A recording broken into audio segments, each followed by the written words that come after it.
T-Spacer with you. Long time no see. So I was quickly browsing the selection at my local Walmart. Bingo. 2000s Chevy Suburban castings. In the form of a law enforcement vehicle. Slammed on dubs. I wasted no time picking up one of these, taking it apart, removing the original wheels and the light bar and the graphics. I don't mean to step on anyone's toes here. I know there are some big police car fans out there, but I had to do it for customizing purposes. I already have another one. Side note, I was also liking this Chevy. The Silverado, it says 454 SS on it. Not to be confused with 4x4. There's no reason to keep them in the package still, so I'll free them.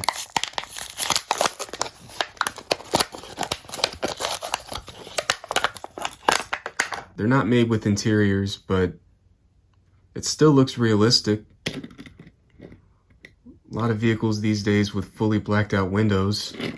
Don't know the story of this Adventure Force name and how these are coming straight from Walmart, distributed by them, it says. But if you look at the casting, clearly says Maisto or Maisto. 2001 Chevy Suburban. So, finally found a modern Suburban casting. Now, really, I was looking out for the 10th generation models ranging from between 2007 to 2014 in the form of a 2500. At some point, I realized it just doesn't exist in the way you want it, and you've got to create it.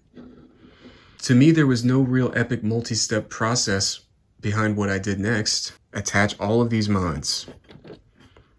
I simply glued them on with the smallest amount of glue possible in order to keep the casting clean, from the towing mirrors to the trailer hitch to the roof racks. I made roof racks out of green light axles that come with wheel and tire packs. I glued those on and then blacked them out. The mirrors for the Suburban came off of this green light dually. The chances are this is the last green light dually I can get from Meyer. I saw these marked on clearance.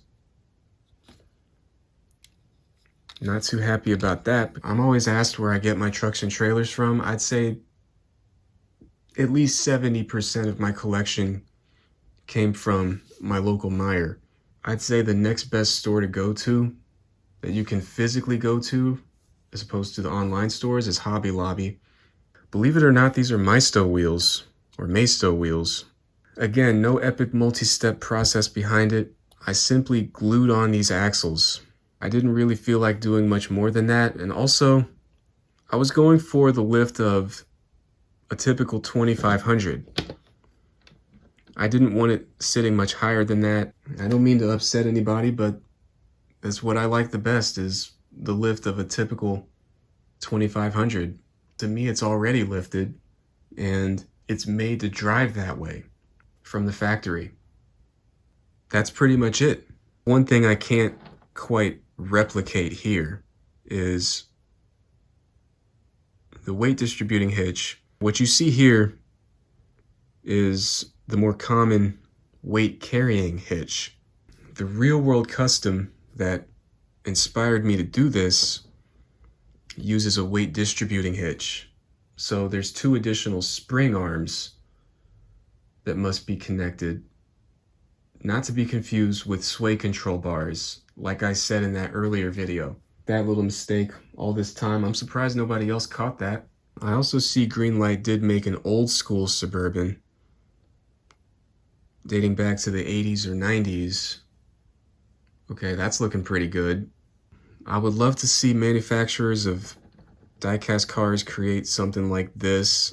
I don't care who makes it or at the very least, a lifted Suburban like this without the mirrors or roof racks or anything. So it's just a clean slate for customizers to add what they want to add. Now, if you go on to make this or something like this, replicating mine almost perfectly, I encourage you to do something to let me know.